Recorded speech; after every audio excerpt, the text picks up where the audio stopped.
Há temporadas que ficam na memória e há outras que entram para a eternidade. A época de 1972-73 foi uma dessas, quando o Benfica atingiu a perfeição e escreveu uma das páginas mais lendárias do futebol português.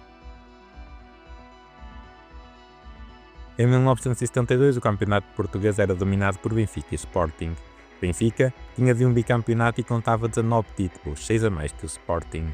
Havia equilíbrio, havia talento, mas poucos imaginavam o que estava prestes a acontecer.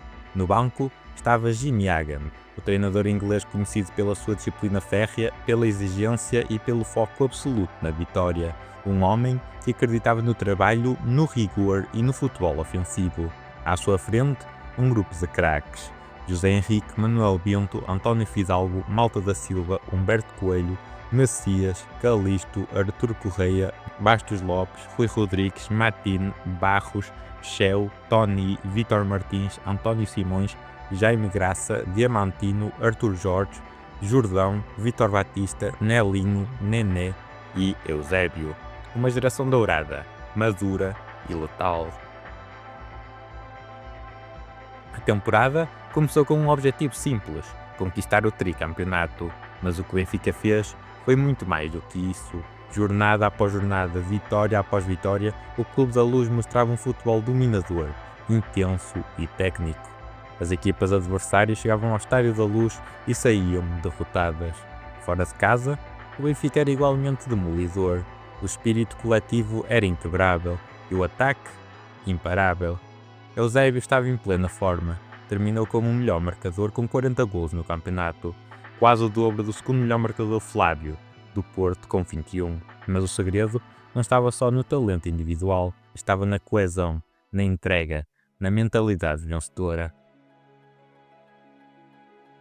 O Benfica terminou o campeonato invicto, sim, sem uma única derrota. Em 30 jogos venceu 28 e empatou apenas 2. 71 golos marcados, média de 3.4 golos por jogo, 13 golos sofridos, diferença de golos de mais 88, 18 pontos de vantagem sobre o segundo classificado, o Belenenses. Foi uma demonstração absoluta de superioridade. O título foi confirmado com 7 jornadas de antecedência e no final todos reconheceram: aquele Benfica era de outro nível, o primeiro e único campeão invicto do século XX. Jimmy Hagan não era um treinador de sorrisos fáceis, era temido pelos jogadores, mas também respeitado. Proibiu festas, controlava horários e exigia profissionalismo absoluto. Mas os resultados falavam por ele. Foi sob o seu comando que o Benfica se tornou uma máquina de vencer. Na época seguinte, Jimmy Hagan despedia-se do Benfica. Um desentendimento com o presidente Borges Coutinho fez com que o treinador inglês saísse da Luz. O Benfica perderia esse campeonato para o Sporting. Caso ficasse, quem sabe, o Benfica não teria conquistado 7 campeonatos seguidos.